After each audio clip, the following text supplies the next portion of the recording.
আমাদের গত বছর যে গাছে যে ময়লা ছিল, আম ধরেছিল মোটামুটি 5 মণ 6 মণ গাছ প্রতি আম নামছে। আর এবার গাছে আম মানে খুবই কম। দেশের আম উৎপাদনের অন্যতম জেলা নাটোর। গোপালভোগ, খিরসাপাত, রানী পছন্দ, লক্ষণভোগ সহ 13টি মিষ্টি জাতের আম উৎপাদন হয় এই জেলায়। শনিবার সকালে সদরের কামারদিয়ার এলাকায় কৃষকদের সঙ্গে নিয়ে গোপালভোগ নামিয়ে চলতি মৌসুমের আম বাজারজাতকরণ কার্যক্রম উদ্বোধন করে কৃষি বিভাগ। পর্যায়ক্রমে 20 আগস্ট পর্যন্ত বিভিন্ন জাতের আম বাজারজাত করা হবে। প্রথম দিন স্টেশন বাজারের আমের আড়তগুলোতে অল্প পরিমাণে গোপালভোগ, গুটি ও বৈশাখী আম সরবরাহ করেন কৃষকরা। গত বছরকার তুলনায় অনেক আম কম আছে, ঠিক আছে।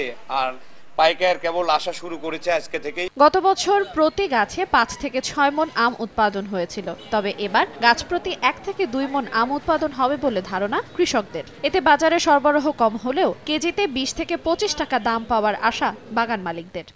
নগদে 500 টাকা বা তার বেশি পেমেন্টে পেতে পারেন ঢাকায় জমিসহ 20 কোটি টাকার পুরস্কার। গত বছর আমরা 40 টাকা বেচছি, 35 টাকা কেজি বেচছি, খেসা আম বেচছি, কিন্তু এই আমটাই এবার তার ডবল দাম। গাছে মূল কম আছে আর পোকার উপদ্রব বেশি, কারণে মূল অনেক ঝরে গেছে, নষ্ট হয়ে গেছে।